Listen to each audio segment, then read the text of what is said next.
بسم اللہ الرحمن الرحیم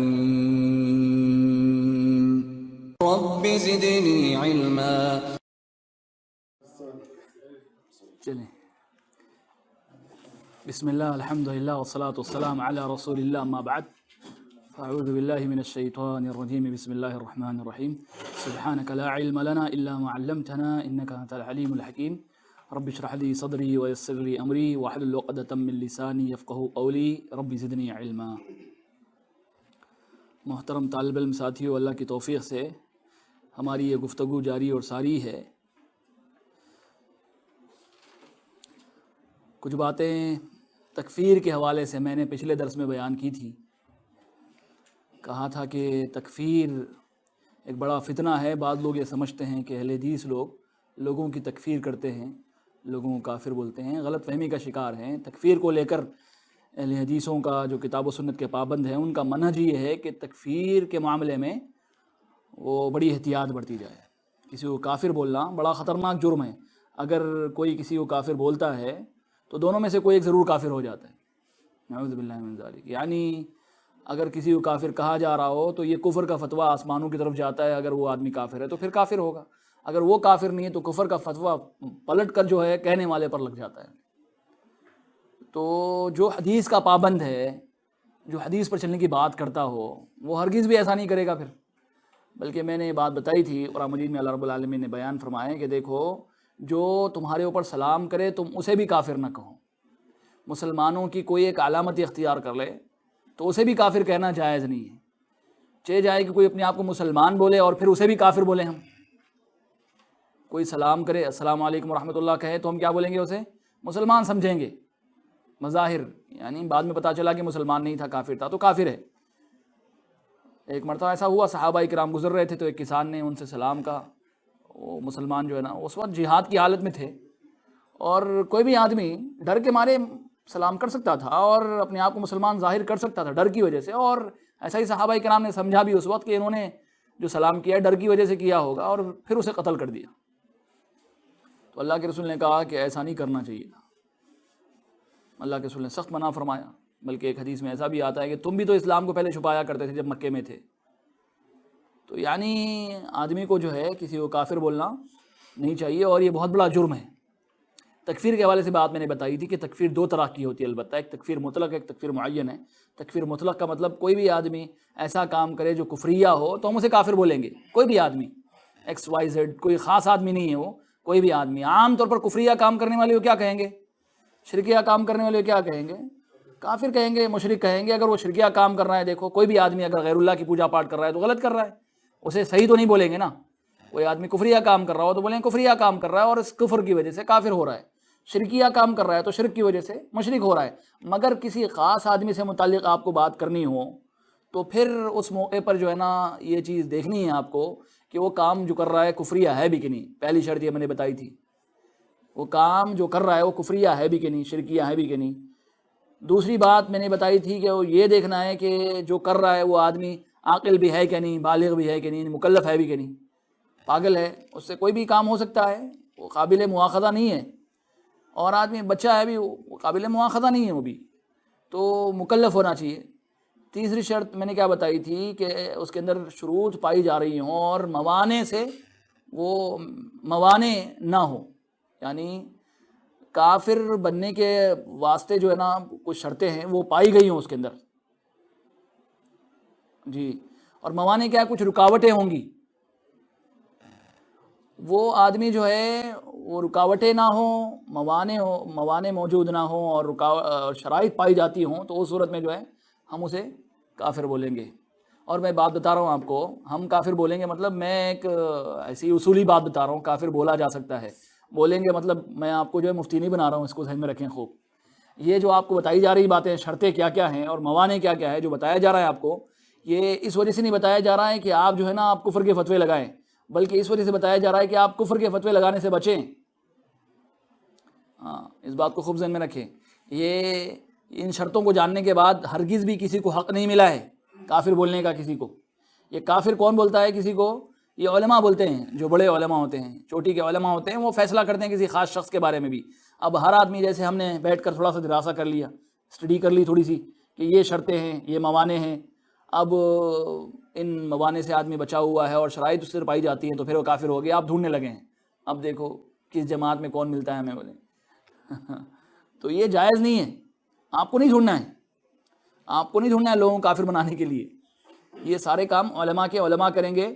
اور ہمیں یہ جو باتیں بتائی جا رہی ہیں کیوں بتائی جا رہی ہیں؟ تاکہ ہم ان غلط کاموں سے بچ سکیں۔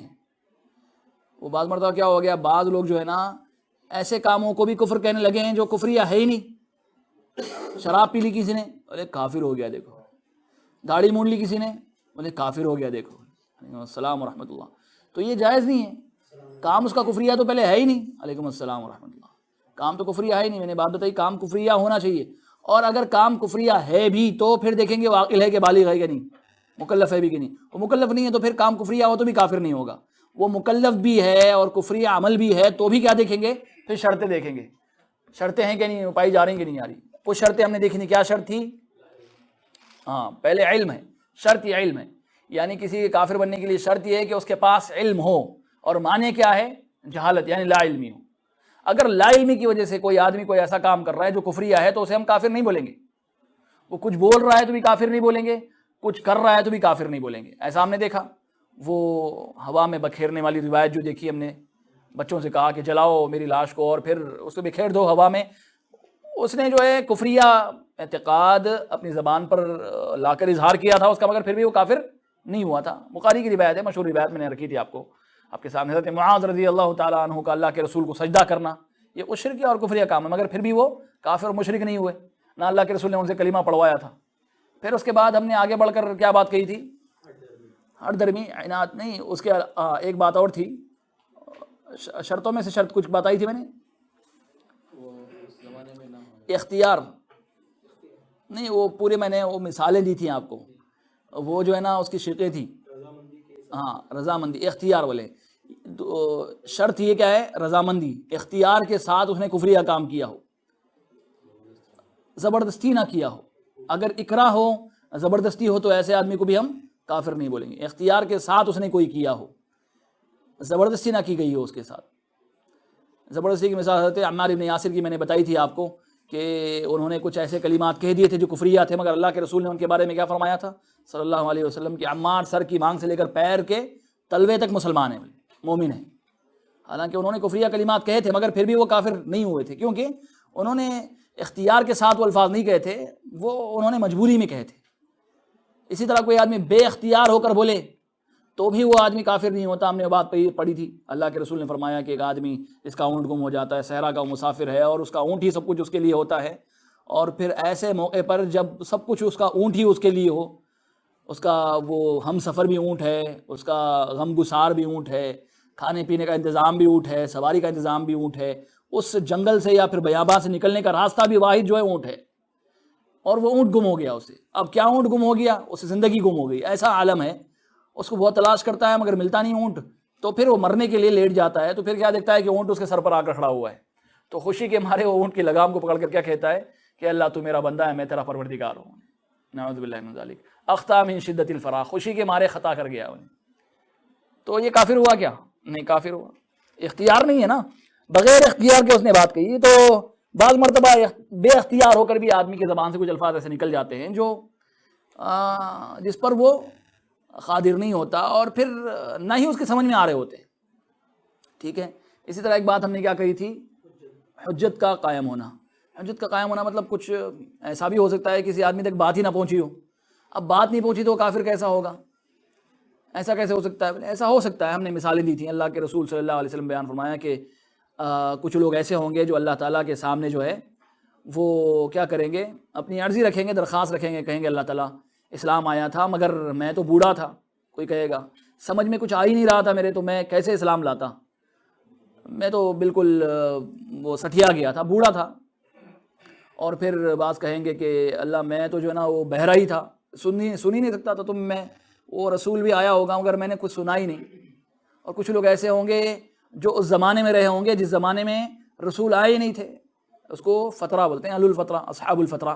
تو یہ لوگ اللہ کے رسول صلی اللہ علیہ وسلم بیان فرماتے ہیں کہ اللہ کے سامنے جو ہے اپنی درخواست رکھیں گے کہ اللہ تعالیٰ ہم تو کافر تو ہوئے نہیں، اللہ تعالیٰ ان کی بات کو مانیں گے اور کہیں گے ٹھیک ہے تمہارا جو وہ خیال ہے نا وہ اپنی جگہ ٹھیک ہے، اب جانتے ہو کہ نہیں جانتے ہو، اب مانتے ہو کہ نہیں مانتے ہو، اب تو مانتے ہو کہ نہیں مانتے ہو؟ کہا کہ اب مانتے ہیں۔ تو اللہ تعالیٰ کہیں گے ٹھیک ہے پھر اب تو میری بات تمہیں ماننی ہوگی، چلو جہنم میں داخل ہو جاؤ انہیں۔ یہ ایک امتحان ہوگا ان کے لیے۔ اب وہ اگر اللہ کو مان رہے ہوں گے تو پھر جہنم میں ضرور داخل ہوں گے۔ کیا مسئلہ ہے؟ اللہ تعالیٰ بول رہا ہے نا، اللہ تعالیٰ کہے مر جاؤ تو مر جانا ہے، تو ایک امتحان ہوگا، اور جہنم میں داخل ہوں گے جنت بن جائے گی جہنم، اور جو داخل نہیں ہوں گے پھر وہ جہنمی ہوں گے۔ تو بہرحال اسے ایک بات معلوم ہوتی ہے کہ حجت کا تمام ہونا، حجت کا قائم ہونا بھی شرطوں میں سے ایک شرط ہے۔ اگر کسی آدمی پر حجت نہ قائم ہوئی ہو تو ایسا آدمی جو ہے سبحان اللہ وہ کیا ہے، ابھی وہ قابل تکلیف نہیں ہے، مکلف نہیں ہے۔ حجت کے تمام ہونے میں بات یہ ہے کہ بات اس تک پہنچ جائے، کم از کم بات اس تک پہنچ جائے۔ اب وہ سمجھنا ہی نہیں چاہتا ہے، سننا ہی نہیں چاہتا ہے، تو اس صورت میں جو ہے ہم نہیں بولیں گے بات، وہ بولے میں بات نہیں پہنچی مجھ تک۔ کیسے نہیں پہنچی؟ پہنچ گئی، آپ سمجھا رہے ہیں اس کو، اس کی زبان میں سمجھا رہے ہیں، اس کے لہجے میں سمجھا رہے ہیں، اس کے انداز میں ہی بول رہے ہیں۔ وہ سمجھنا چاہے تو خود سمجھ سکتا ہے، مگر پھر بھی نہیں سمجھنا چاہتا، تو کیا بولیں گے اسے؟ یہ سمجھا نہیں بیچارہ، بولیں گے سمجھ کر بھی نہیں سمجھ رہا ہے، تو اس صورت میں وہ قابل گرفت ہوگا۔ اب آپ فتویٰ نہیں لگائیں گے اس پر، علماء قسم کے لوگ بولیں گے اس کے بارے میں، ٹھیک ہے حجت قائم ہوئی کہ نہیں ہوئی، سبحان اللہ۔ تو حجت کے حوالے سے اس بات کو ذہن میں رکھیے کہ حجت بھی ضروری ہے۔ حجت اگر قائم نہیں ہوگی تو اس صورت میں بھی جو ہے آدمی مکلف نہیں ہوگا اور کافر نہیں قرار دیا جائے گا۔ اسی طرح قرآن مجید کی آیت ہے، دیکھیں حجت کو لے کر بات میں آپ سمجھاؤں، دلیلیں ہیں۔ وَمَن يُشَاقِقِ الرَّسُولَ مِن بَعْدِ مَا تَبَيَّنَ لَهُ الْهُدَىٰ وَيَتَّبِعْ غَيْرَ سَبِيلِ الْمُؤْمِنِينَ نُوَلِّهِ مَا تَوَلَّىٰ وَنُصْلِهِ جَهَنَّمَ وَسَاءَتْ مَصِيرًا۔ سورۃ النساء آیت نمبر 115 ہے، یہ مشہور آیت ہے، اور میں نے منہج کے حوالے سے بات کرتے ہوئے یہ آیت آپ کے سامنے کئی مرتبہ پڑھی ہوگی اور آپ کے ذہن میں ہونی چاہیے۔ ابن کثیر بیان فرماتے ہیں اس آیت کو ذکر کرنے کے بعد تفسیر کرتے ہوئے کہ وَمَن يُشَاقِقِ الرَّسُولَ مِن بَعْدِ مَا تَبَيَّنَ لَهُ الْهُدَىٰ یعنی أي ومن سلك غير طريق الشريعة التي جاء بها الرسول فصار في شق والشرع في شق وذلك عن عمد منه بعدما ظهر له الحق وتبين له واتضح له۔ یعنی اس کا مطلب یہ ہے کہ جو اللہ کے رسول صلی اللہ علیہ وسلم کے راستے پر نہ چلے، شریعت کو چھوڑ کر اپنا ایک راستہ بنا کر چلے، تو ایسا آدمی گمراہ اور جہنمی ہوگا۔ صحابہ کرام کے راستے کو بھی چھوڑا ہوا ہے۔ کب چھوڑا ہوا ہے؟ حق کے واضح ہو جانے کے بعد۔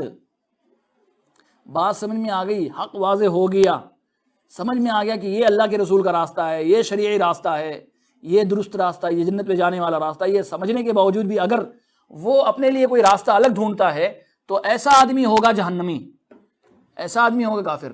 اور جس پر بات نہیں ہوئی ہوگی، آیا ظاہر نہیں ہوگی، تو وہ آدمی جو ہے کیا ہوگا؟ وہ کافر نہیں ہوگا۔ بات سمجھ میں، اس آیت سے بھی یہ بات سمجھ میں آتی ہے۔ اسی طرح اللہ کے رسول نے یوں بھی بیان فرمایا صلی اللہ علیہ وسلم کہ والذی نفس محمد بیدی، جس کے ہاتھ میں محمد صلی اللہ علیہ وسلم کی جان ہے، لا يسمع بی احد من هذه الامہ یہودی ولا نصرانی ثم يموت ولم یؤمن بالذی ارسلت به الا كان من اصحاب النار۔ مشہور روایت ہے، کہتے ہیں اللہ کے رسول صلی اللہ علیہ وسلم اس امت کا یہودی یا نصرانی مجھے سنتا ہے، اس کے باوجود بھی جو ہے وہ مجھ پر ایمان نہیں لاتا تو وہ جہنمی ہے۔ اس میں بھی بات کیا سمجھائی گئی ہے؟ امام نووی بیان فرماتے ہیں کہ اس حدیث کو ہم دیکھتے ہوئے یہ بات سمجھ سکتے ہیں، علی ان من لم تبلغه دعوت الاسلام فهو معذور۔ اس بات کو اللہ کے رسول کی سننے کے بعد ہمیں بات سمجھ میں آتی ہے کہ جس تک بات نہ پہنچی ہو وہ معذور ہے، اس کے پاس عذر ہے، یعنی وہ قابل گرفت نہیں ہوگا۔ اللہ کے رسول کیا فرما رہے ہیں صلی اللہ علیہ وسلم؟ جو مجھ سے سنتا ہو، کافر ہو کر، یہودی نصرانی ہو کر، مطلب کافر ہو کر میری بات سنتا ہے، میری بات سننے کے باوجود بھی وہ مجھ پر ایمان نہیں لاتا ہے، تو وہ آدمی جہنمی ہے۔ اور جو سنا نہ ہو میری بات، جس نے بات ہی نہ سنی ہو، تو وہ آدمی ہوگا ایسا جہنمی نہیں۔ بات سمجھ میں آ رہی ہے کہ نہیں سمجھ میں آ رہی ہے؟ جی، قرآن مجید میں بھی اللہ رب العالمین نے بیان فرمایا ہے کہ وہ لوگ جو کفر کریں گے جہنم میں ڈالے جائیں گے، ان سے وہ جہنم کے جو ہے سورہ یہ جو ہے نا کیا ہے ملک کی آیتیں ہیں، وہ پوچھیں گے الم یاتکم نذیر، کیا تمہارے پاس کوئی ڈرانے والا نہیں آیا تھا؟ کیا بولیں گے؟ قالوا بلا قد جاءنا نذیر فکذبنا وقلنا ما نزل اللہ من شیء، کہ ڈرانے والا تو البتہ آیا تھا مگر ہم نے انکار کر دیا اور ہم نے کہا کہ کوئی ڈرانے والا نہیں آیا۔ تب وہ جہنمی ہوں گے، ان پر پھٹکار ہوگی، ان پر جو ہے لعنتیں ہوں گی، اور پھر جو ہے نا سبحان اللہ علیکم السلام ورحمۃ اللہ، اور وعید کے وہ مستحق ہوں گے، جہنم میں ضرور جائیں گے۔ بات سمجھ میں آ رہی ہے آپ کے؟ بارک اللہ فیک، ماشاء اللہ۔ اسی طرح جو ہے نا بات بتا رہا ہوں میں آپ کو حجت کے حوالے سے، کبھی کبھی کیا ہوتا ہے، ایسا ممکن ہے کسی آدمی تک بات پہنچی ہو مگر جس ذریعے سے پہنچی ہو وہ ذریعہ اس کے نزدیک زیادہ معتبر نہیں ہے، ایسا ہو سکتا ہے، ایسا ہو سکتا ہے وہ بات اس کی صحیح تھی جو بیان کی گئی اس کے سامنے، مگر بیان کرنے والے کی بات پر اسے، بات کرنے والے کی شخصیت پر اسے یقین نہیں آیا، تو اس نے اس شخصیت کی وجہ سے بات کو نظر انداز کر دیا، تو بھی اسے کافر نہیں بولیں گے۔ اللہ کے رسول کی بات بیان کی گئی مگر سبحان اللہ بات تو سنی اس نے اللہ کے رسول کی ہے، مگر اسے یہ نہیں معلوم ہوا کہ اللہ کے رسول کی ہے، کہا کہ ایسا نہیں اللہ کے رسول نے فرمایا ہے، آپ جو ہے کچھ زیادتی سے کام لے رہے ہیں۔ ایسا ہو سکتا ہے کوئی آدمی نہ جان کر، یقین نہ کر کے اگر کوئی بات کا انکار کرے تو اسے بھی ہم کافر نہیں بولیں گے۔ اب دیکھو روایت ہے، حضرت نافع بیان فرماتے ہیں ابن عمر رضی اللہ تعالیٰ عنہ سے ایک مرتبہ یوں بیان فرمایا گیا کہ ابو ہریرہ بیان فرماتے ہیں کہ اللہ کے رسول سے وہ کہتے ہیں کہ سنا ہے میں نے کہ اللہ کے رسول نے فرمایا صلی اللہ علیہ وسلم کہ من تبع جنازۃ فلہ قراۃ من الاجر، اگر کوئی آدمی جنازے کا اتباع کرے، جنازے کے ساتھ چلے گا نا، اسے ایک پہاڑ کے برابر ثواب ملے گا، اجر کتنا ملے گا؟ پہاڑ کے برابر ملے گا۔ سنا ہے آپ نے ایسا؟ نہیں سنا ہے آپ نے؟ ہاں، جنازے کے برابر پہاڑ ملے گا اتباع کرنے کی صورت میں، جنازے کی نماز پڑھنے کی صورت میں قرات ہے، جنازے کا اتباع کرنے کی صورت میں قرات ہے، یعنی پھر دو پہاڑ ثواب ملتے ہیں اگر کوئی آدمی جنازے کی نماز پڑھ کر جنازے کا اتباع کرتا ہے۔ اس کا خیال کرنا چاہیے، تو ہمیں چاہیے کہ مسلمانوں کے جنازے کا اتباع بھی کریں اور نمازیں بھی پڑھیں۔ جب ایسی بات ابو ہریرہ نے کہی اور یہ بات ابن عمر کے سامنے بیان کی گئی تو حضرت ابن عبداللہ بن عمر کون ہیں؟ بہت بڑے صحابی ہیں کہ نہیں؟ بہت بڑے صحابی ہیں بھائی، بہت بڑے۔ انہوں نے کیا کہا؟ یہ ابو ہریرہ نے ثواب کے معاملے میں زیادتی سے کام لیا ہے۔ نہیں ایسا نہیں ہے بولے، سبحان اللہ۔ ابن عمر نے کیا؟ اکثر علینا ابو ہریرہ، اکثر علینا ابو ہریرہ، ابو ہریرہ نے بہت زیادہ کہہ دیا ہے، ایک پہاڑ کے برابر صرف جنازے کا اتباع کرنے پر، تو کیا بولیں گے؟ یعنی اللہ کے رسول کی بات کا انکار ہے، یہ انکار ہے؟ اللہ کے رسول کی بات کا انکار ہے کیا یہ؟ نہیں، ہرگز بھی نہیں، یہ ممکن ہی نہیں کوئی صحابی اللہ کے رسول کی بات کا انکار کرے۔ وہ انکار اللہ کے رسول کی بات کا نہیں کر رہے ہیں، وہ یہ کہہ رہے ہیں کہ ہو سکتا ہے ابو ہریرہ کو بات نہ سمجھ میں آئی ہو، انہوں نے کچھ زیادتی سے کام لیا ہو۔ تو کیا کیا انہوں نے؟ حضرت عائشہ کے پاس بھیجا کسی آدمی کو، حضرت عائشہ کے پاس بھیجا، جاؤ عائشہ رضی اللہ تعالیٰ عنہ سے معلوم کرو، ان کو پتہ ہوگا نا۔ تو عائشہ رضی فصدقت ابا ہریرہ، عائشہ رضی اللہ تعالیٰ عنہ نے کیا کیا؟ حضرت ابو ہریرہ رضی اللہ تعالیٰ عنہ کی تصدیق کر دی، کہا کہ وہ جو بات ابو ہریرہ رضی اللہ تعالیٰ بیان کی ہے صحیح بیان کی ہے، صحیح بیان کی ہے، وہ ہے، وہ قرات والا ثواب جو نا ہے۔ تو ابن عمر نے کیا کہا؟ لقد فرطنا فی قراریط کثیرا، یار ہم سے بہت کوتاہی ہو گئی، کتنے قراریط یعنی کتنے پہاڑ ثواب ہم نے کھو دیا ہے، قبول کر لیا۔ یہ بھی ہونا چاہیے، ہاں اگر بات نہیں سمجھ میں آ رہی ہے تو کوئی بات نہیں، سمجھ میں آنے کے بعد کیا کرنا چاہیے؟ قبول کر لینا چاہیے۔ اب کبھی آتی ہی نہیں بات لوگوں کی سمجھ میں، بات آتی ہی نہیں مطلب آ چکی ہوتی ہے، اب وہ آنا نہیں چاہتی ہے ان کے خیال میں، تو ایسا نہیں ہونا چاہیے، یہ ہمارا منہج نہیں ہے۔ بات سمجھ میں، اللہ کے رسول نے فرمایا، تصدیق ہو گئی، بس اللہ کے رسول صلی اللہ علیہ وسلم بیان فرمایا، حدیثوں کی کتابوں میں موجود ہے، تو کیا کرنا چاہیے؟ بس قبول کرنا چاہیے۔ اور کبھی ایسا ہوتا ہے کہ بیان کرنے والا آدمی ایسا ہو جو ہمارے پاس کیسا، دیکھیں ایک بارش شخص ہے، بارش مطلب نیا لفظ ہے کیا؟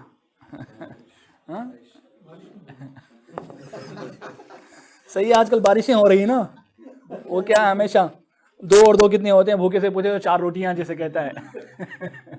اب یہ شین را جو لفظ آ جائیں گے نا، اب یہاں بارش ہی نظر آئیں گی ملے۔ بارش مطلب داڑھی والے جناب، ریش بولتے ہیں اصل میں داڑھی،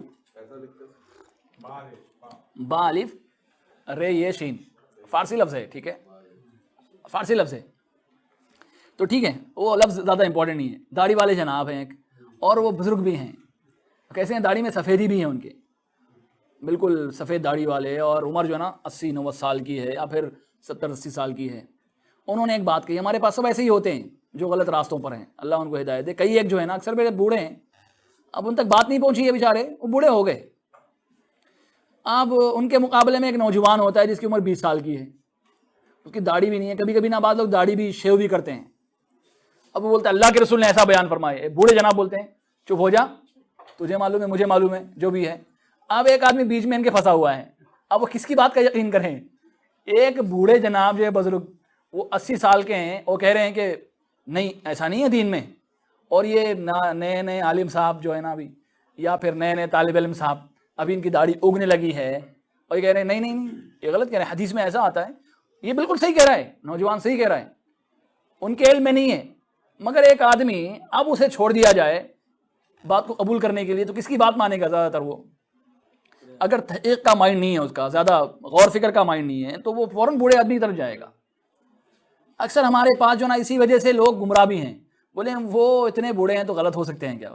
یار سوچو تو صحیح، زندگی پوری اسلام کے واسطے انہوں نے گزاری ہے، اسلام کی خدمت میں گزاری ہے، پیش امام رہے ہیں، وہ پوری زندگی ہی پیش امام رہے ہیں۔ اب یہ الگ بات ہے انہوں نے جو حدیث نہیں پڑھی ہے، امام رہے ہیں ٹھیک ہے، مؤذن بھی رہے ہوں گے ٹھیک ہے، خطبے بھی دیے ہوں گے انہوں نے، اور بڑی خدمت دین کی ہوں گی، مگر عالم نہیں تھے وہ۔ ایسا نہیں ہو سکتا ہے؟ ایسا ہو سکتا ہے، عالم نہیں رہے ہوں گے، حدیثیں کم پڑھی ہوں گی، ان کی دینداری اپنی جگہ ہے، اور حدیثیں نہ جاننے کی وجہ سے، کم جاننے کی وجہ سے ان سے غلطیاں ہوں گی۔ اب نیا نوجوان پڑھ کر آیا، عبادتیں ہو سکتا ہے کم ہوں، اور نظر چہرے سے بھی نہیں آتا ہوگا دیندار۔ اب ایک آدمی ان دونوں کے بیچ میں پھنسے گا اور اس کے پاس زیادہ غور و فکر کرنے کی صلاحیت نہیں ہوگی تو وہ انہی کی طرف جائے گا۔ یہ تھوڑا وہ سیف سائڈ ہے۔ ایک آدمی قبر میں پیر لٹکائے تو جھوٹ نہیں بولے گا، عام طور پہ ایسا اندازہ ہو سکتا ہے، یا اتنا بوڑھا آدمی ہے، ایسے ہی بال دھوپ میں تو سفید نہیں کیا انہوں نے، خدمت کی ہے دین کی وغیرہ وغیرہ، یہ سوچ کر ان کی طرف جائے گا۔ تو ہم بولیں گے یار تم جو ہے نا کافر ہو رہے ہو، پھر ہم ایسا نہیں بولیں گے اس کے بارے میں، کیونکہ اس نے آپ کی بات کا یقین نہیں کیا ہے کہ وہ اللہ کے رسول کی ہے۔ اگر اسے یقین ہوتا اور اسے پتہ چلتا کہ اللہ کے رسول کی بات ہے، اس کے بعد انکار کرتا تو وہ قابل گرفت ہوتا اور کافر ہوتا۔ بات سمجھ میں آئی آپ کی؟ تو یہاں ہمیں جو ہے نا تھوڑا اپنے دماغ کو، اپنی زبان کو بھی کنٹرول میں رکھنا چاہیے۔ اکثر لوگ جو ہمارے مخاطب ہوتے ہیں، جب ان کو سمجھا رہے ہوتے ہیں، وہ سمجھ نہیں رہے ہوتے ہیں، اس کی وجہ یہ بھی ہوتی ہے کہ انہیں ہم پر یقین نہیں ہوتا،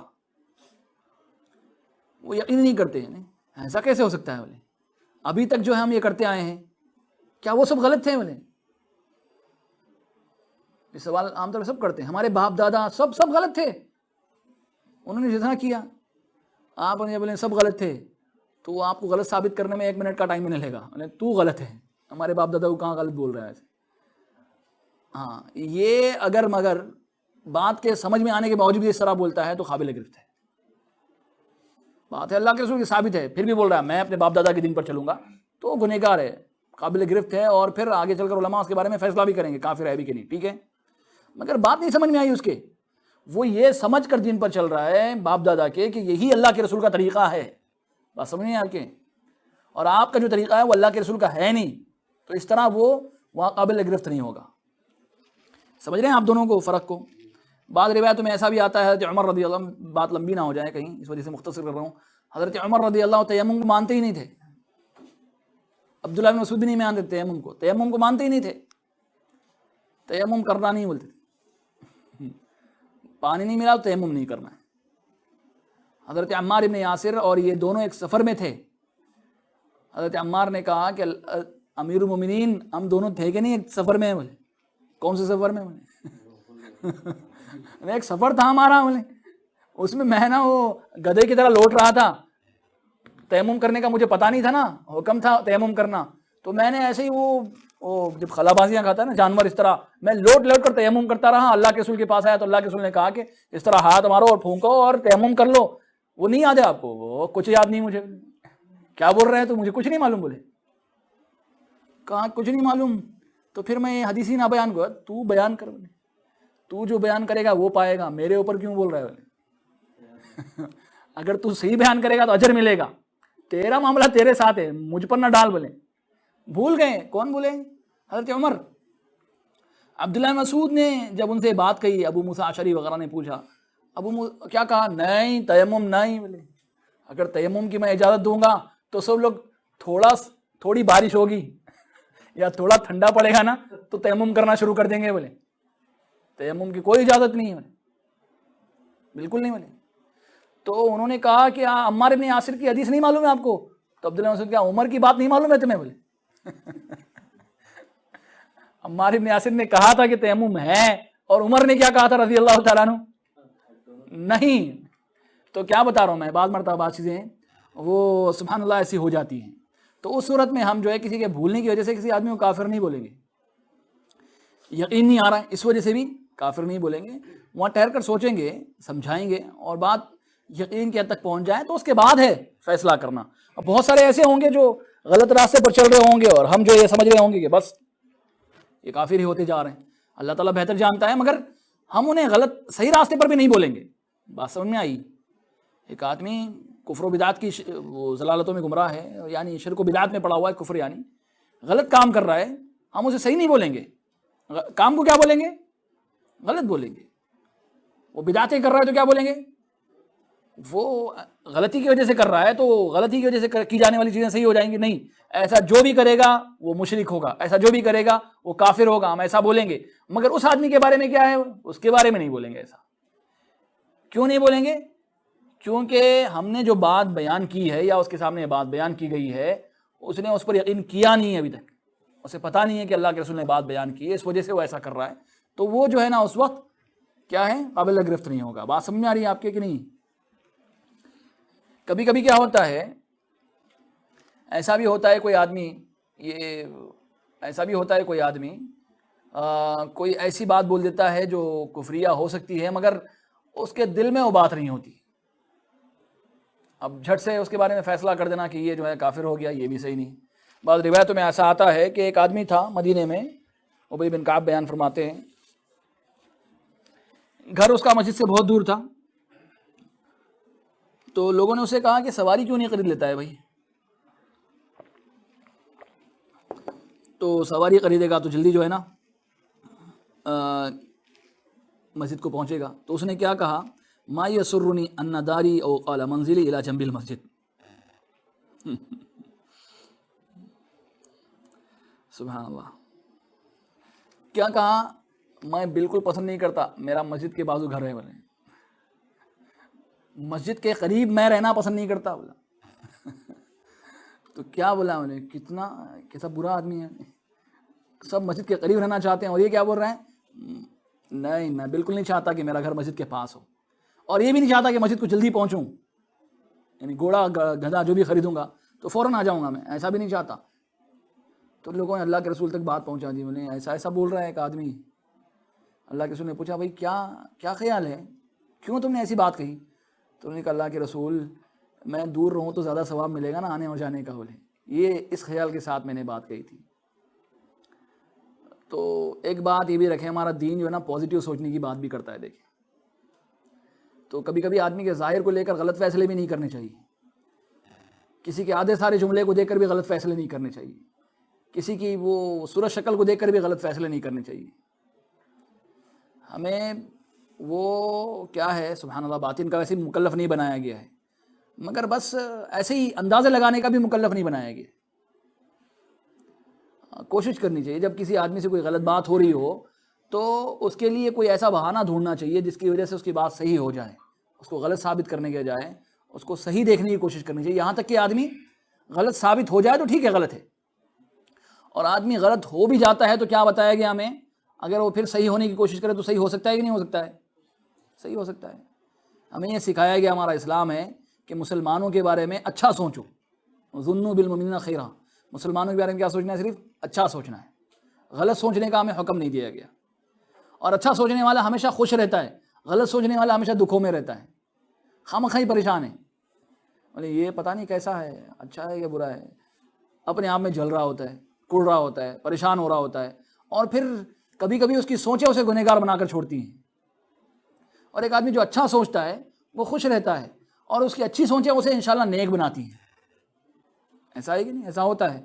تو ہمیں چاہیے کہ ہم اچھا سوچیں، بلکہ کبھی کبھی وہ باتیں کچھ غلط نکل جاتی ہوں گی زبان سے، وہ غلط نہیں ہوتی ہیں، کبھی کبھی ایسا ہوتا ہے کہ وہ صحیح بولنے کی کوشش میں غلط بات زبان سے نکل جاتی ہے، تو ہمیں کیا کرنا چاہیے؟ اس کو پازیٹیو لینا چاہیے، اور پھر فوراً ہی جو ہے معاملے کو کلیئر کر لینا چاہیے، شفاف رکھنا چاہیے، واضح رکھنا چاہیے۔ اور کوئی آدمی غلط ہونے کے باوجود پھر صحیح ہونا چاہے تو بھی صحیح ہو سکتا ہے، بالکل صحیح ہو سکتا ہے۔ آپ نے بات سنی ہوگی، حضرت ایک صحابیہ تھیں غامدیہ، انہوں نے زنا کیا ہوا تھا، اللہ کے رسول نے لمبی روایت ہے سنسار کرنے کا حکم دیا تھا، پھر وہ سنسار ہو گئی تھی، انہوں نے خود آ کر بار بار کہا تھا اللہ کے رسول صلی اللہ علیہ وسلم مجھے پاک کر دیجئے، حد نافذ کر دیجئے، اللہ کے رسول نے حد ان پر نافذ کر دی، یہاں تک کہ وہ شہید ہو گئی۔ بعض روایتوں میں ایسا آتا ہے حضرت عمر نے جب اللہ کے رسول صلی اللہ علیہ وسلم نماز جنازہ پڑھنے کے لیے آگے بڑھے تو کہا تھا کہ اللہ کے رسول آپ اس کی نماز جنازہ پڑھیں گے جس نے زنا کیا تھا؟ تو اللہ کے رسول نے کیا فرمایا پتہ ہے آپ کو صلی اللہ علیہ وسلم؟ آپ نے فرمایا کہ لقد تابت توبۃ لو قسمت بین 70 من اہل المدینہ لوسعتہم، اس نے ایسی توبہ کی ہے اگر اس کی توبہ کو مدینے کے 70 لوگوں پر تقسیم کر دیا جائے تو وہ 70 لوگوں کے لیے کافی ہو جائے گی۔ اللہ اکبر، جتنا بڑا گناہ تھا نا اتنی بڑی توبہ تھی، اور جتنی بڑی توبہ تھی نا اتنا ہی بڑا مرتبہ بھی تھا ان کا۔ یعنی ایک آدمی گناہ کرنے کے بعد جو ہے وہ، علیکم السلام ورحمۃ اللہ وبرکاتہ، گناہ کرنے کے باوجود بھی ایک آدمی جو ہے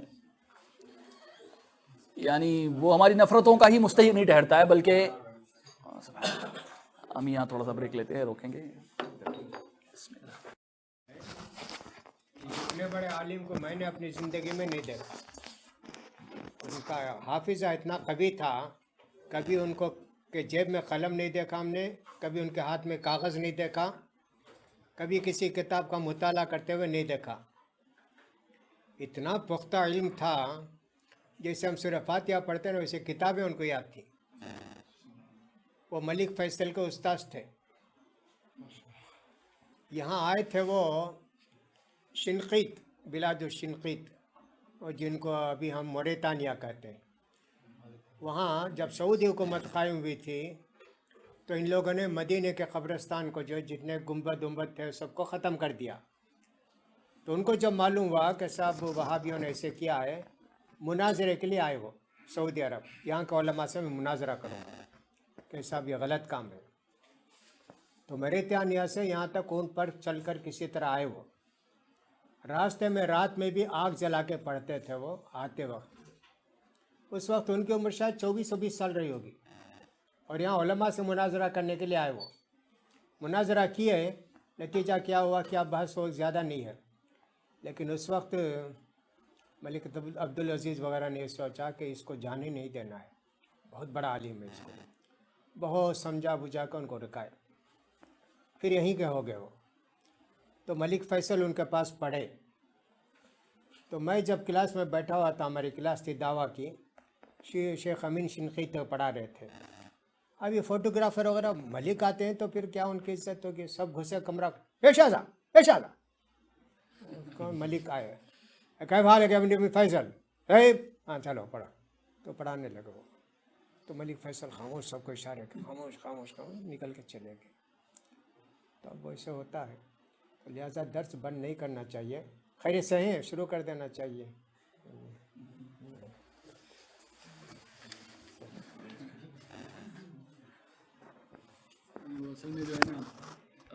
تیسرے وہ ہوتے ہیں لوگ ان کو بڑا بنا دیتے ہیں، وہ تو کسی قابل نہیں رہتے، ایسے ایسے بدعت کی تعریف کر کے سب بڑے آدمی ہیں، ہندوستان کے چوٹی کے علماء میں سے ایک ہیں وہ فلاں ہے۔ تو ان تین میں سے ایک چیز میرے اندر ہے کہ صاحب میرے بال پک گئے ہیں، یہی میرا ایک شرف ہے۔ کہنے سے کچھ نہیں بڑا بن جاتا آدمی۔ جی ہاں، میں نے کہا کہ علم کے مراحل ہوتے ہیں، ایک ترقی کے، ایک تنزل کے۔ 50-60 سال تک آدمی خوب اچھی طرح یاد رکھتا ہے، سب کچھ رہتا ہے، اس کے بعد اس کا علم دھیرے دھیرے کرتے رہتا ہے۔ اسی لیے محدثین لکھتے ہیں، یہ روایت میں نے ان سے حاصل کی اس وقت جب کہ ان کا حافظہ مضبوط تھا۔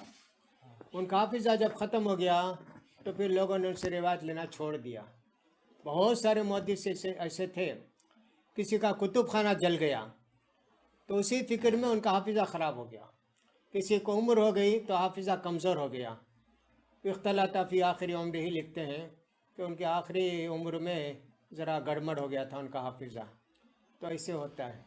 تو ہمارا تو ایک تو مرض یعنی بیماری ایک مرض ہے، اور دوسرا مرض جن کو شوگر ہوتی ہے وہ تو نئی چیز کچھ بھی یاد نہیں رکھتے، پرانی چیزیں کچھ یاد ہو جاتی ہیں، ان کو یاد رہ جاتی ہیں۔ تو لہٰذا ہمارے تنزلی کا دور ہے اور آپ کے ترقی کا دور ہے۔ تو ہم نے کہا جب ہم ترقی کے دور میں تھے تو پڑھا دیے، اب تنزلی کے دور میں تو پڑھیں گے آپ سے۔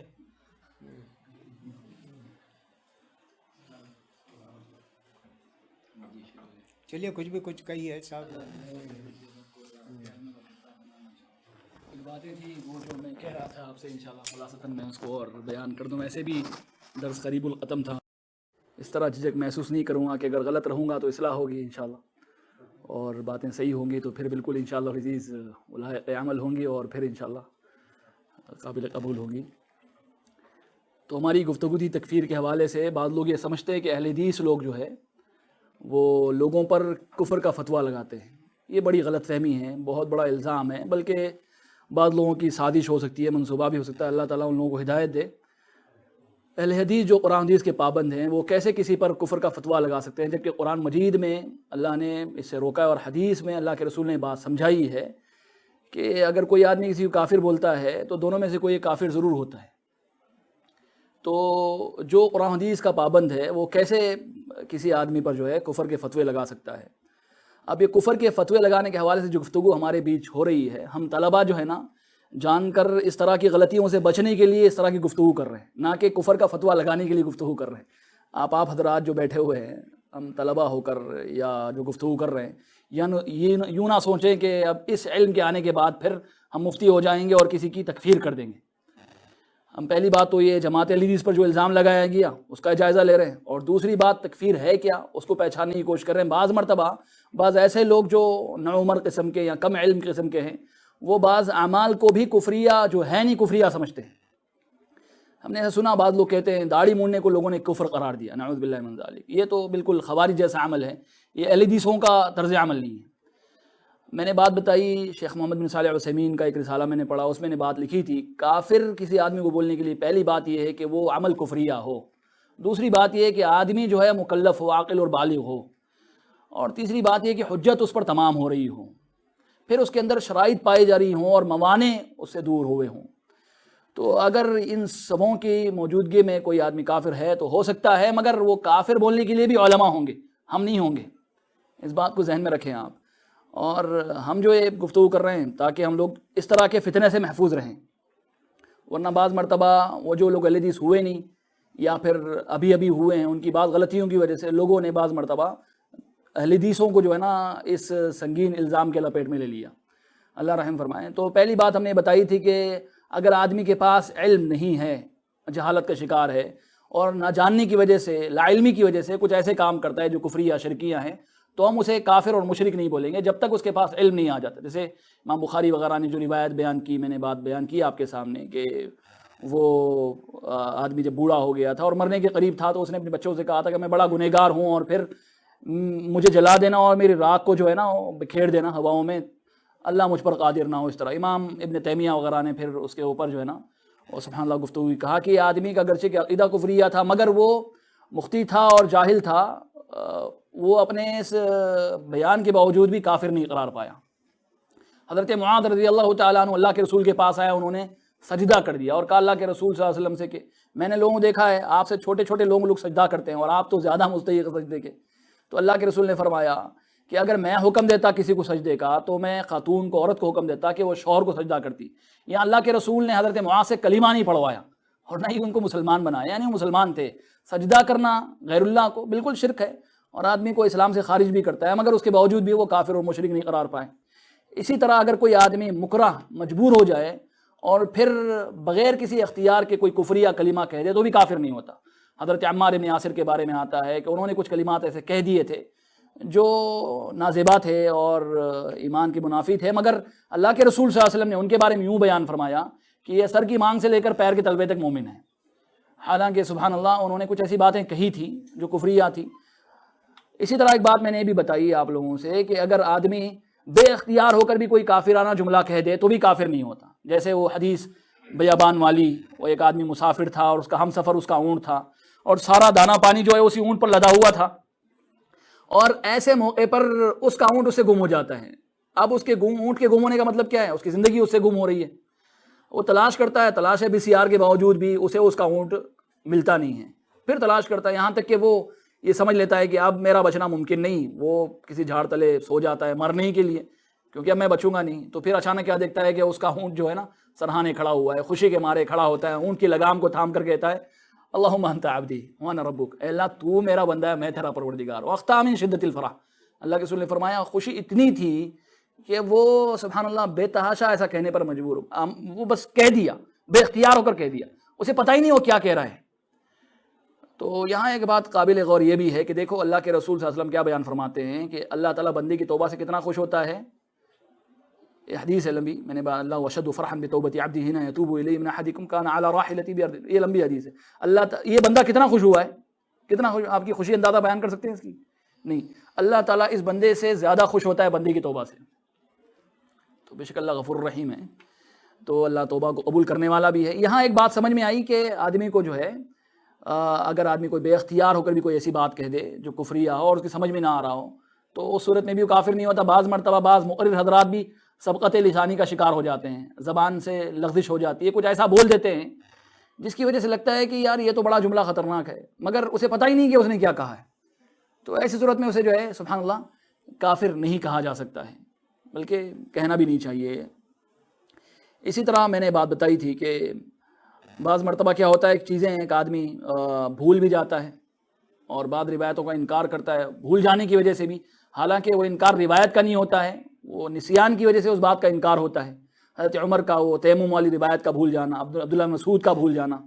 اسی طرح پھر کسی روایت کے معاملے میں جو ہے صحت کا یقین نہ ہونا، اور صحت کے یقین نہ ہونے کی وجہ سے بھی کبھی آدمی کیا کرتا ہے، بعض چیزوں کا انکار کرتا ہے، حالانکہ روایت کا انکار وہ نہیں کرتا ہے. تو اس صورت میں ہم اسے بھی جو ہے نا کافر یا پھر جو اسلام سے خارج نہیں کہیں گے. اسی طرح بعض مرتبہ کیا ہوتا ہے، ایک آدمی جو ہے خطا کر جاتا ہے. خطا کیا ہے مطلب، ایک آدمی غلطی نہیں کرنا چاہتا ہے، غلطی اس سے ہو جاتی ہے. ٹھیک ہے، ایک ہے مختی اور ایک ہے خاطی. یاد رکھیں، مختی کیا ہے، جو صحیح راستے پر جانا چاہتا تھا مگر غلط راستے پر چلا گیا. اور خاطی کیا ہے، جو گنہگار ہے، وہ غلط راستے پر ہی جانا چاہتا تھا. تو بعض مرتبہ ایک آدمی غلطی نہیں کرنا چاہتا تھا، اسے غلطی ہو گئی، تو اس صورت میں بھی ہم اس آدمی کو کافر نہیں بولیں گے. قرآن مجید میں اللہ نے فرمایا لا یکلف اللہ نفسا الا وسعها لها ما کسبت وعليها ما اکتسبت ربنا لا تؤاخذنا ان نسینا او اخطانا. ابن کثیر وغیرہ بیان فرماتے ہیں اس آیت کو بیان کرنے کے بعد کہ ابن عباس وغیرہ کے حوالے سے کہ اللہ نے فرمایا کہ اللہ تعالیٰ آدمی کو اتنی تکلیف دیتا ہے جتنی وہ برداشت کر سکتا ہے. پھر اللہ نے دعا سکھائی، کہا کہ اللہ ہمیں معاف فرما دے، ہمارا مواخذہ نہ کر اگر ہم بھول جائیں اور ہم سے خطا ہو جائے. تو اللہ نے کیا فرمایا، قد فعلت، میں نے ایسا کر دیا. یعنی سبحان اللہ، جو آدمی خطا سے خطا کر جائے، یعنی نسیان کی وجہ سے خطا ہو جائے، تو ایسا آدمی بھی قابل معافی ہے، یعنی وہ کافر نہیں قرار دیا جائے گا. بلکہ حدیث کے اندر الفاظ ایسے بھی ہیں، ان اللہ تجاوز عن امتی الخطا والنسیان وما استکرہوا علیہ. امت سے جو ہے نا خطا اور نسیان اٹھا لیا گیا ہے، اور جن چیزوں پر انہیں مجبور کیا گیا اسے بھی اٹھا لیا گیا ہے. تو اگر آدمی کی وہ کیا ہو، ارادہ غلط کرنے کا ہو اور غلطی کر رہا ہے، کفری یا کم عمل کر رہا ہو، اور پھر کفری عمل کرنے کے واسطے ہی وہ اس نے کفری عمل کیا، تو بے شک کافر ہے. مگر اگر کوئی آدمی ایسا کر رہا ہے جو ہو سکتا ہے اسے کفر تک لے جائے، کفر کے راستے پر ڈالے، غلط کام کرے وہ، مگر وہ کرنا چاہتا نہیں تھا، تو اس صورت میں ہم کیا بولیں گے اس کے بارے میں، یہ قابل معافی ہے، اس کو سمجھایا جائے گا، اسے کافر نہیں قرار دیا جائے گا. قرآن مجید میں اللہ فرماتے ہیں وَلَيْسَ عَلَيْكُمْ جُنَاحٌ فِيمَا أَخْطَأْتُمْ بِهِ وَلَكِنْ مَا تَعَمَّدَتْ قُلُوبُكُمْ. دل جس پر عمدن جو ہے نا قادر ہوئے، جو آپ نے جان بوجھ کر کیا ہے، اس کا مواخذہ ہوگا، اور جو غلطی سے آپ سے غلطی ہو گئی اللہ تعالیٰ اس کو معاف کرنے والا ہے. اسی طرح وہ اجتہاد میں جو غلطی ہوتی ہے اس کے حوالے سے آپ نے خوب بات جانی ہے. اللہ کے رسول فرماتے ہیں کہ اذا حکم الحاکم فاجتہد، اگر حاکم اجتہاد کرتا ہے، عالم اجتہاد کرتا ہے، ایسا جس کے بعد اجتہاد کی قوت ہو، اور اگر وہ پاتا ہے اجتہاد اس کا صحیح ہے، مصیب ہے اجتہاد کے معاملے میں، تو کیا ہے اس کے لیے فلہ اجران، اسے دو اجر ملیں گے. اور اگر وہ جو ہے ثم اخطا، اگر وہ اجتہاد کرتا ہے اور اجتہاد کے باوجود وہ صحیح رائے کو نہیں پاتا، تو اس صورت میں کیا کریں گے، اس کے بارے میں کیا اللہ کے رسول نے فرمایا فلہ اجر، وہ جو ہے نا اجر کا مستحق ضرور ٹھہرے گا. اور بعض مرتبہ میں علیدی ساتھیوں سے کہوں گا کہ ہمارے بعض علماء ہیں جو اسلاف میں سے گزرے ہیں اور جن سے خطا ہوئی ہے، اور انہوں نے کچھ ایسی باتیں بھی بیان کی جو ہو سکتا ہے حدیث سے ٹکراتی ہوں، مگر اس وجہ سے نہیں بیان کی کہ حدیث سے ٹکراتی تھیں وہ، بلکہ ان تک حدیثیں پہنچی نہیں، انہوں نے بات بیان کر دی. تو اس طرح ہم کیا کریں گے، ان کے اجتہاد کی بنیاد پر انہیں معجور ہی سمجھیں گے، انہیں غلط نہیں سمجھیں گے، ان کا احترام سروں آنکھوں پر رہے گا، ان کی بات کو چھوڑیں گے مگر ان کو نہیں چھوڑیں گے، ان کا مقام اپنی جگہ طے ہے. تو کہیں ایسا نہ ہونے پائے کہ ان سے غلطی ہوئی تو پھر اب یہ بھی رد کر دیے گئے، ان کی باتیں رد کر دی جائیں گی، وہ کبھی رد نہیں کیے جائیں گے۔ ان کا احترام، ان کا اکرام، ان کا مقام مرتبہ سروں آنکھوں پر ہے۔ جیسے بڑے بڑے علماء گزرے ہیں، عام طور پر جو ہے نا اہل حدیثوں پر یہ بھی الزام لگایا جاتا ہے کہ ائمہ کو نہیں مانتے۔ جیسے میں نے بات کہی ہے، ائمہ اربعہ کو خاص طور پر امام ابو حنیفہ کے حوالے سے لوگ یہ سمجھتے ہیں کہ امام ابو حنیفہ رحمہ اللہ تعالیٰ تو بس خاص ایک فرقے کے امام ہیں، اہل حدیثوں کا تو کوئی تعلق ہی نہیں ان سے، جبکہ امام ابو حنیفہ اگر دیکھا جائے تو خود اہل حدیث ہیں۔ انہوں نے جو بات بیان کی کہ حدیث اگر صحیح ہو کر میرے پاس آئے تو وہی میرا مسلک ہے، تو اہل حدیثوں کا مسلک کیا ہے پھر؟ اہل حدیثوں کا مسلک بھی تو یہی ہے، اور سارے علماء نے تو یہی بات کہی ہے۔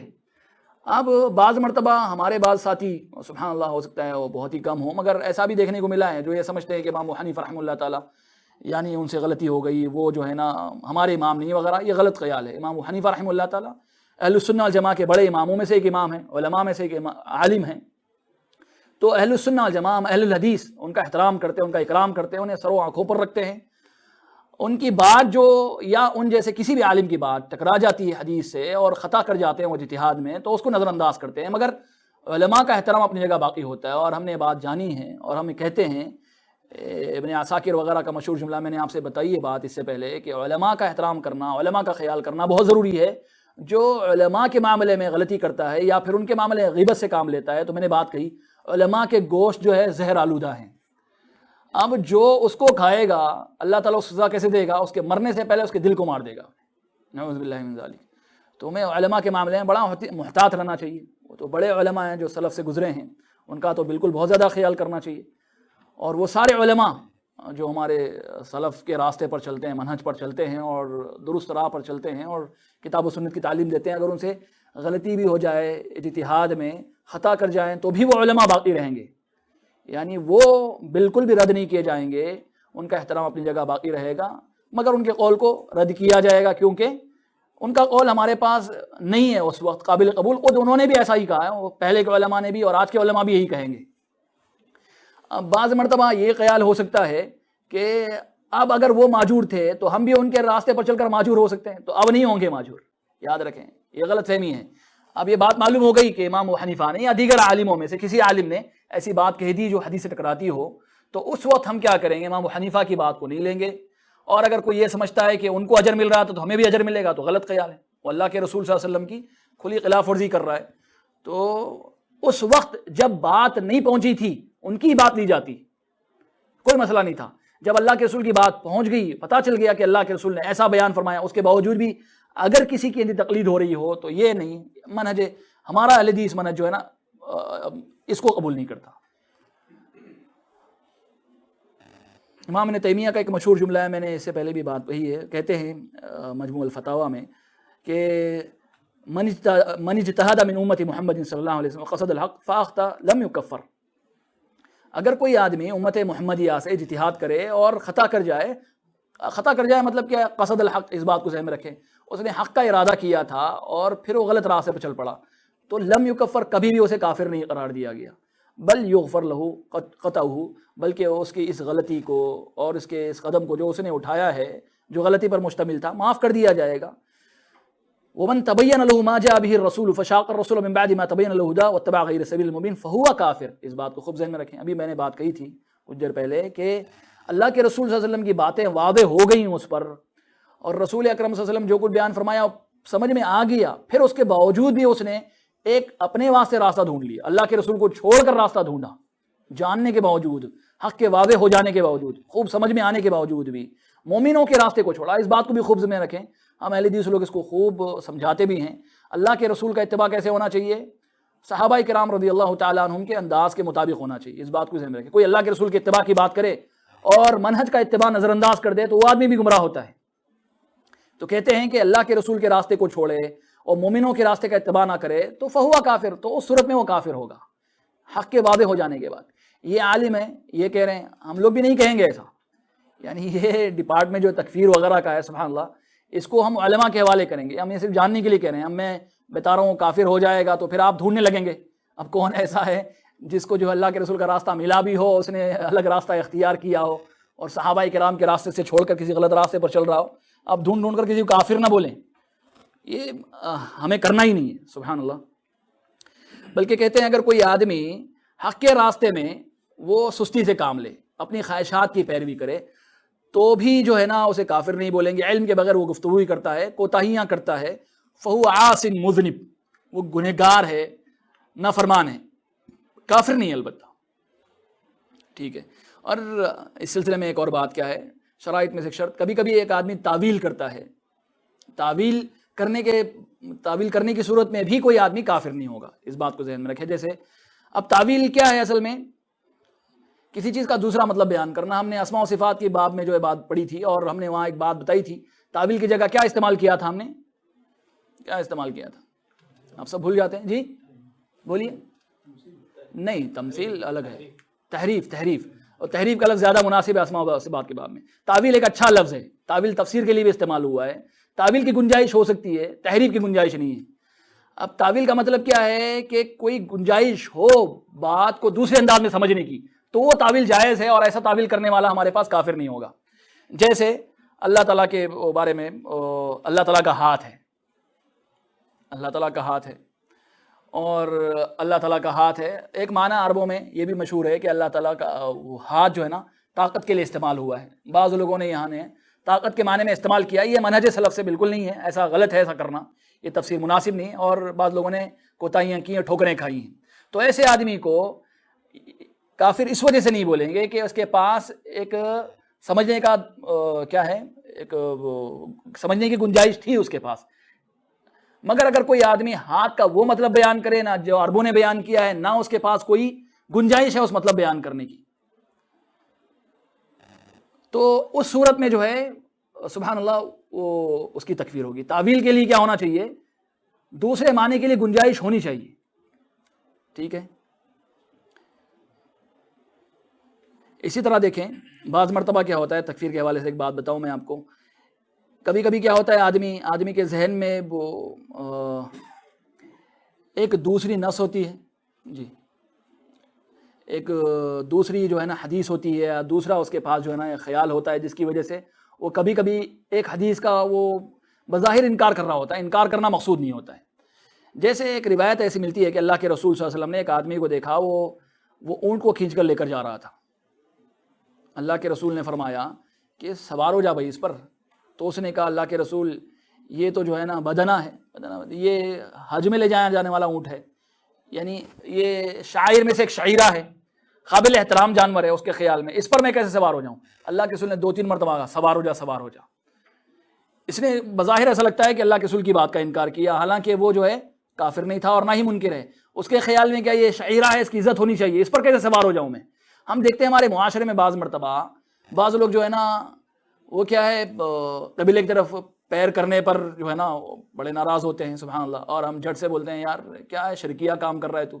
اگر ہم کوئی بولے قبلے کی طرف پیر کرنے سے کوئی منع کرے، یہ مشرکانہ عقیدے کا حامل ہے، وہ خانہ کعبہ کی عظمت کو ذہن میں رکھا ہوا ہے، اسے پتہ نہیں ہے قبلے کی طرف پیر کرنا نہیں کرنا، اسے حکم ہی نہیں معلوم ہے، وہ خانہ کعبہ کا جو ہے نا احترام اپنی جگہ رکھا ہوا ہے، اس وجہ سے وہ قبلے کی طرف پیر نہیں کر رہا ہے۔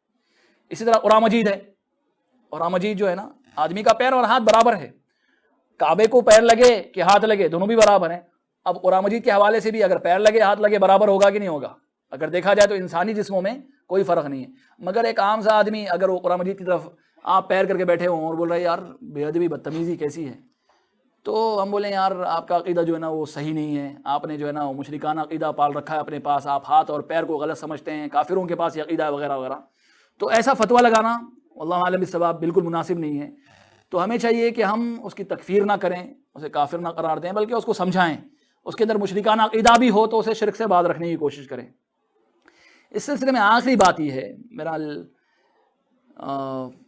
کہ اگر کوئی آدمی کسی کی تقلید کی وجہ سے بھی کوئی کام کر رہا ہو ایسا جو کافرانہ یا مشرکانہ ہوتا ہو، تو بھی اسے ہم کافر نہیں بولیں گے۔ اب تقلید کیا ہے اصل میں؟ تقلید دیکھیں اصل میں ایک تو بالکل جامد قسم کی اندھی تقلید ہوتی ہے، وہ تو ہمارے پاس ہے نہیں، مگر ایک ایسا آدمی ہے جس کے پاس بالکل بھی وہ بنیادی علم بھی نہیں ہے، اور نہ اس کے پاس اجتہاد کی قوت ہے، نہ ہی اس کے پاس وقت ہوتا ہے، تو یہ آدمی کسی مسئلے کو پوچھنے کے لیے کبھی کسی عالم سے رجوع کرتا ہے، کبھی کسی عالم سے رجوع کرتا ہے، کسی ایک خاص آدمی کو نہیں پکڑا ہوا ہے، اندھی تقلید نہیں کر رہا ہے کہ میں ایسے سے پوچھوں گا اس کے علاوہ کسی سے نہیں پوچھوں گا، یہ بالکل بھی جائز نہیں اور یہ صحیح ہے ہی نہیں۔ اللہ نے کیا فرمایا کہ اگر علم نہیں ہے تو علم والوں سے پوچھو، کسی علم والے سے نہیں پوچھنا ہے بلکہ علم والوں سے پوچھنا ہے۔ تو اس صورت میں علم والے سے پوچھا جا رہا ہے، اور علم والا کیا کر رہا ہے؟ بغیر دلیل کے اس کو کوئی بات سمجھا رہا ہے اور ایسی بات بول رہا ہے جو صحیح نہیں ہے۔ اب اس نے اس تقلید کی وجہ سے کوئی غلط بات کر لی تو اس کا گناہ جو ہے بولنے والے پر ہوگا، اس سننے والے پر نہیں، عمل کرنے والے پر نہیں۔ ہم اس مقلد آدمی کو کافر نہیں بولیں گے۔ اب کیا وہ عالم آدمی کو کافر بولیں گے؟ یعنی سبحان اللہ، اس کے بارے میں بھی ہم علماء کے حوالے کریں گے، وہ تکفیر کی شرائط اور جو ضوابط ہیں اور پھر اس کے موانع وغیرہ علماء دیکھ کر اس کے بارے میں فیصلہ کریں گے۔ بہرحال ایک مقلد آدمی سبحان اللہ اگر کسی آدمی سے فتویٰ پوچھتا ہے اور اس نے غلطی سے غلط فتویٰ لے لیا اور اس سے کچھ ایسا ہو گیا جو کافرانہ یا مشرکانہ عمل ہے، تو ہم اسے بھی کیا کریں گے؟ کافر نہیں بولیں۔ اللہ کے رسول نے فرمایا صلی اللہ علیہ وسلم، من افتی بغیر علم کان اثم علی من افتیٰ، کسی آدمی کو بغیر علم کے فتویٰ دیا گیا اور اس نے اس پر عمل کیا ہو تو گناہ جو ہے نا فتویٰ دینے والے پر ہوگا، نہ کہ فتویٰ لینے والے پر ہوگا۔ اب اس کا یہ مطلب بھی نہیں کہ ایک آدمی کو بغیر کسی دلیل کے کسی سے جا کر پوچھنا چاہیے، یہ بالکل بھی میرا مقصد نہیں، یاد رکھیں، اس کو ذہن میں رکھیں۔ ہمیں اگر ہمارے پاس علم نہیں ہے تو ہم نے پہلی مرتبہ علماء سے سوال کیا ہے، اب کچھ بھی نہیں ہے تو ہم جو ہے نا پوچھیں گے بغیر دلیل کے انہوں نے بات کہی اور ہمارے پاس دلیل سمجھنے کی طاقت نہیں ہے تو کوئی بات نہیں ہے، ایسا ہم نے پہلی مرتبہ دوسری مرتبہ کر لیا۔ مگر اب کیا کرنا ہے؟ اس کے بعد ہمیں علم حاصل کرنے کی کوشش کرنی چاہیے۔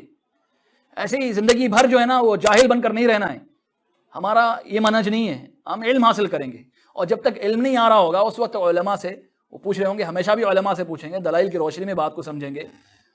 تقلید کیا ہے؟ اس میں بغیر دلیل کے بات ہوتی ہے، تو ایک اہل حدیث آدمی کم از کم ایسا نہیں ہوگا کہ وہ ہمیشہ جو ہے نا انجان بنا رہے یا پھر جو ہے نا ہمیشہ وہ جاہل رہنے کی کوشش کرے، بلکہ وہ علم میں بڑھوتری کی کوشش کرے گا۔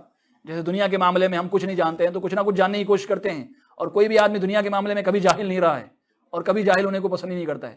دین کا ہی معاملہ ایسا ہے جس میں جاہل رہنے کو لوگ فیشن سمجھتے ہیں یا پھر کوئی کارنامہ انجام دے رہے ہیں سمجھتے ہیں، بلکہ غلط ہے۔ سبحان اللہ، دین کے بارے میں جاننا دنیا کے بارے میں جاننے سے زیادہ ضروری ہے، کیونکہ ان کی آخرت سے جڑا ہوا مسئلہ یہ۔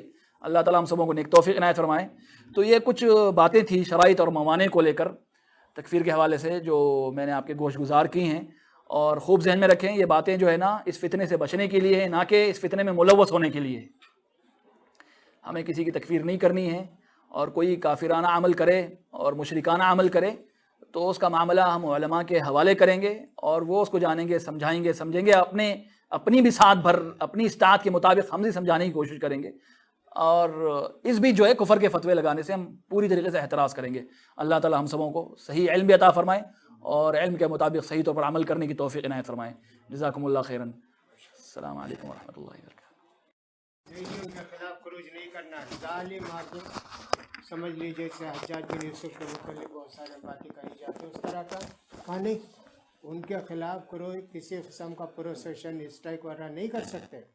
ہاں کھلا کفر دیکھو تو پھر اس کے بعد اس کو ختم کرنے کی کوشش کرو۔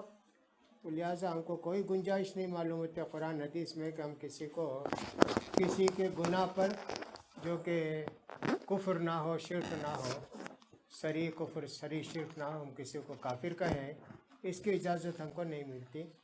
ماشاءاللہ بہت ہی اچھے انداز میں تلخیص پیش کی، صادق اللہ حرصاً و علماً، بہت خوشی ہوئی الحمدللہ۔ نتیجہ ہے کہ صاحب خوب تیاری کر کے کئی جگہ سے مواد جمع کر کے اس موضوع پر بولا گیا ہے، اور یہ ضروری بھی ہے کہ جو بھی مقرر ہوگا اس کے لیے یہ سب چیزیں ہونی چاہیے۔ اللہ ہے کہ کوئی مسافر مقرر ہو ہم جیسے لوگ تو الٹپ کچھ بھی بول دیں گے جو سمجھ میں آتا ہے، ہم کو تھوڑی تیاری ویاری کرنے کا موقع ملتا ہے، ہمارے پاس تھوڑی کوئی کتاب وتاب ہے، ایسے بولتے رہتے ہیں، کہیں بھی چلے جاتے ہیں۔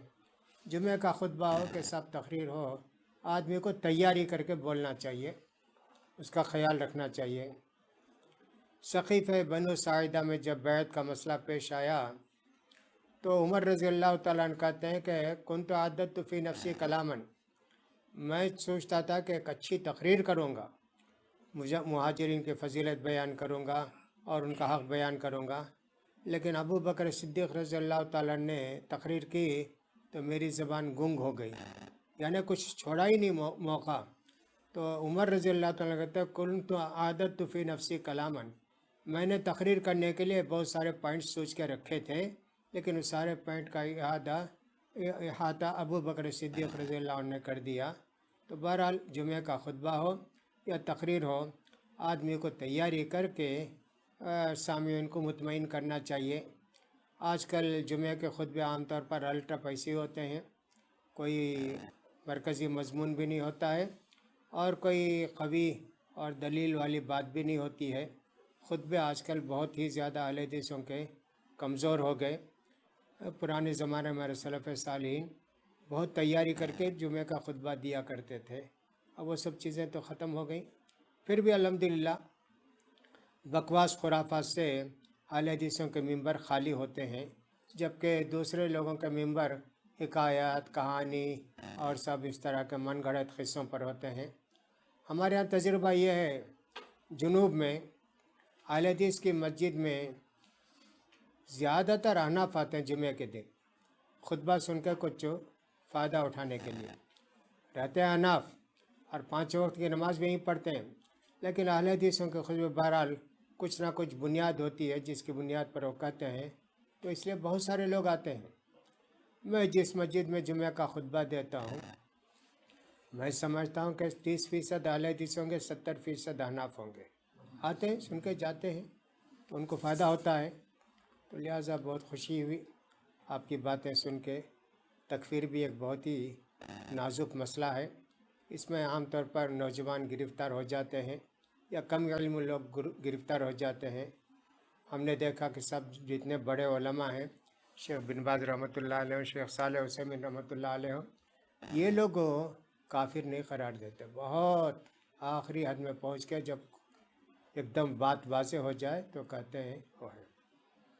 وہ جو مسئلہ تھا، ایک مرتبہ حرم میں بغاوت ہوئی تھی، ہو گئے میرے خیال میں 79 میں بغاوت ہوئی تھی۔ وہ خوارج ٹائپ کے لوگ تھے، آخر تک شیخ بن باز نے ان کو کافر قرار نہیں دیا، کہا کہ مفتی ہیں، مجرم ہیں اور صاحب فلاں ہیں، لیکن کتنے لوگوں نے کفر کا فتویٰ دیا ان کو۔ شیخ بن باز رحمۃ اللہ علیہ نے کو کفر کا فتویٰ نہیں دیا، کہا ہم کو کافر نہیں بول سکتے، باغی ہیں، امیر کے خلاف خروج کیے، سب کچھ بولے، لیکن کافر نہیں قرار دیے۔ تو علماء جو ہوتے ہیں وہ احتیاط کرتے ہیں کفر کا فتویٰ دینے کے لیے۔